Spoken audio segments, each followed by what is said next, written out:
Hello there. Hello there, everyone, and welcome to the Bad Batch Episode 14 Breakdown.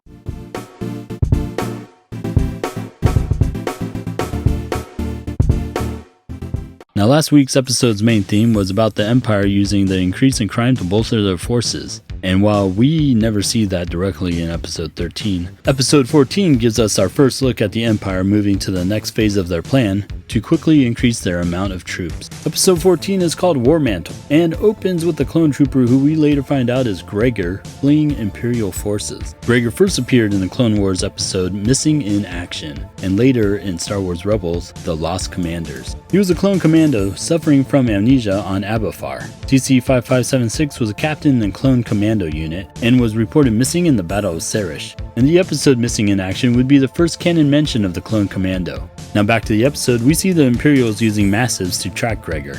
These are the dogs of the Star Wars galaxy. And something I thought was interesting was that apparently stun bolts only cause paralysis in the part that they hit, like when Gregor gets shot in the leg. Back on the Havoc Marauder, Rex summons the Bad Batch to help rescue Gregor. And this mission is going to take place on a new planet to Star Wars called Darrow. And Hunter doesn't like this mission because of the lack of intel. Over on Kamino, we have 3 Venator-class Star Destroyers over Tipoca City, and clone troopers being loaded on shuttles for decommission. We also learned that the Empire has cancelled all future contracts with Kamino, which Nala Se isn't worried about and believes that they will find future clients because of their success with the clone trooper program. But Prime Minister Lama Su realizes that the Empire plans to destroy Kamino. The Bad Batch arrive on Darrow, where they learn that there's an Imperial base on the planet. And once getting into position at the base, the Bad Batch learn that it's actually Operation War-Mantle that is taking place. And during this time, Omega and Wrecker are playing Sabacc on the Havoc Marauder, the game that Han and Lando played for the Millennium Falcon.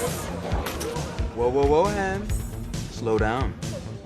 Might want to quit while you're ahead. And once the batch get inside the base, we get our first look at the earliest version of the Stormtrooper armor, which is based off of Ralph McLaurin's earliest concepts. And we also see that each contingent is being led by clone commandos. Hunter and the others are able to free Gregor and sneak through the base. And while Tech tries to hack a terminal, Gregor notices that the Bad Batch armor is the same as the clone commandos. And this armor is called Katarn class commando body armor. And one of its many features is that it can repel blaster fire. So that's probably why we see Wrecker take so many rounds and not die.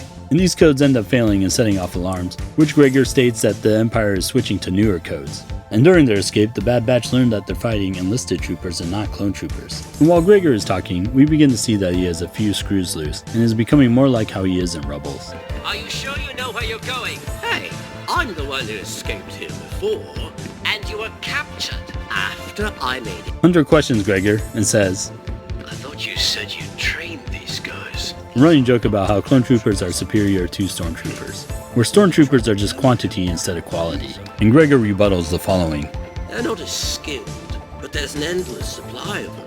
showing that the Empire needed to create loyalty while bolstering its ranks, using the unlimited resource, which is the citizens of the Empire. When the Bad Batch reach the top level, they run into a platoon of stormtroopers and have to double back. The Imperial forces continue to chase the Bad Batch, and we see Scorch. Scorch was part of Delta Squad in the game Republic Commando. And Scorch does a few maneuvers to flank Clone Force 99 and takes Gregor out of the fight before being stunned, showing how superior clone commandos are to other forces. The Bad Batch's last hope is to escape through the exhaust ports, and the Empire rallies its forces while Wrecker and Omega pick up the others. And I think this is the first official time that we actually see the V-Wings in action. They are just typically making a pass on whatever scene they happen to be on. Hunter does his best imitation of a Call of Duty campaign, and is unable to make the jump into the Havoc Marauder and falls to the ground below. Hunter, realizing that there's no hope for escape, orders his squad to leave while he's being surrounded by Imperial forces. Back at Kamino, Admiral Rampart confronts Lama Su and orders his death, and also stating that he has need for a scientist, takes Nala Se prisoner. And the episode ends with Crosshair confronting Hunter. So with 2 episodes left, I think we will see the end of the Kaminoans that were deemed unimportant. And I wonder if they're going to go through a cleansing like what happened at Geonosis, seeing how that they know all about the Empire's rise in power. And also, I think Nala Se betrayed Lama Su to the Empire, because in past episodes we have seen Nala Se go against Lama Su's orders. And with Kamino's perhaps destruction and decommission, I'll be disappointed if we don't get to see the Phase 3 of Clone Troopers. My guess is that Phase 3 is going to be very similar to how the Bad Batch are. And maybe even the first batch of Phase 3 will be Task Force 99. Let me know in the comments if you think we will get Phase 3 Clone Troopers, and if so, what are they going to be? Also, if you enjoyed this video, make sure you hit that like button. And if you enjoy content from a lifelong Star Wars fan, make sure you subscribe. May the Force be with you.